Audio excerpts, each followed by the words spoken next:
ฮะเอาพี่มาดึงมาพี่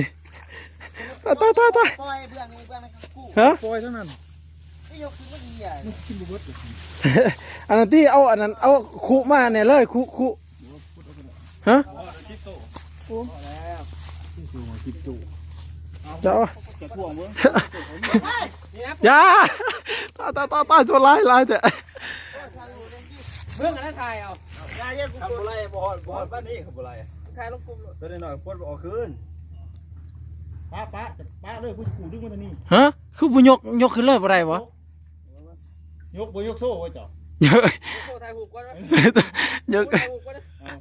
กูจะว่าถ่าย ยกโซ่ ยกโซ่ดึงเก่งเลยดึงเก่ง ยกโซ่ โอ้ไปแล้วเอามันไหนดึงเอาดีกว่าตกมันตก ป้าผมจะดึงเอาตัวตั้งไม้แล้ว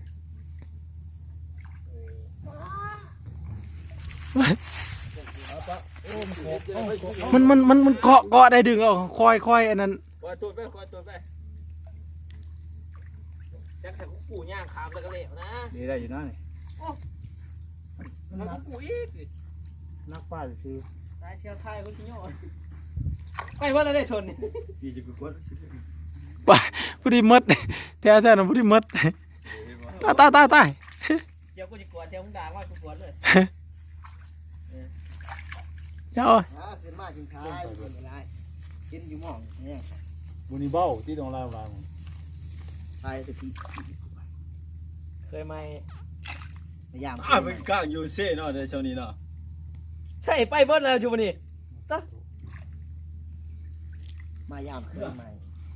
ไปพ่อเชียวลูกปนจะเหือนนะ ดูคูด้วยด้วยพอแล้วจนที่บัวอ่ะมองเลยเอาคืนนะเนื้อบัวหัวไม้มันตกมันไปจนหมดอะไร เว้ย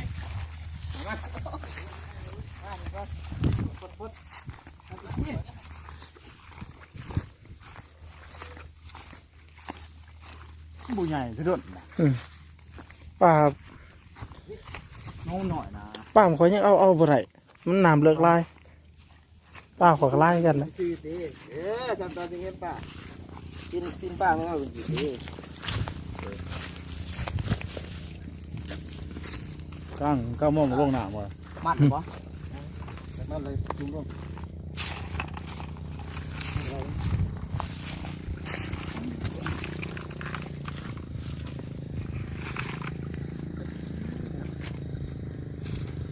ลาย บ้านนี้เดือด อะไรจุ่มลง ถ้ามองบนโรงหนังเดี๋ยวป้าลายกัน เดี๋ยวนอนละเบิ่งแต่ว่าแตงโตเอาปากก็ยังโมเห็น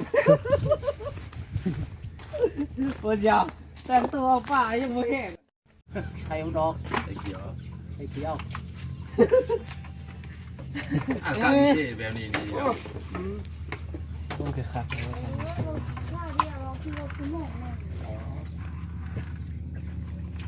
เอาทุ่นนั่น จะเป็นอะไรลูกเข้ามา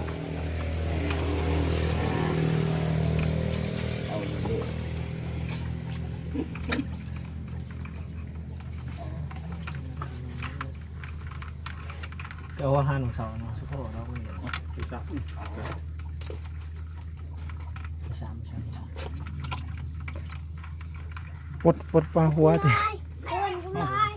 เคยป่านตัวนี้บุญใหญ่ป่าน มาขาดเปล่าไปกินยา ปกันหยาปล่อยได้บุญใหญ่แม่น้องใหญ่นี่ครับ บอแม่นคอยลายป้าเนี่ยมันบดอยากใหญ่ไว้ ท้องเลยก็ปล่อยท้อง คือปลาน่ะนะปลานินคำโอ้ยเห็ดใหญ่ขนาดปลานินคำเป็นคลองหมดเลย คอยโคซา เปิดบริกินเลย ปวดกลับมาหัวที่ไปปวดมาทางหลังมันใหญ่กว่า ไปหีดตรงนึงเขาบอกออกไว้ขนาดนั้นต้นเดิมต้นน้อย เสียแต่ตัวตั้ง ตัวบริสูง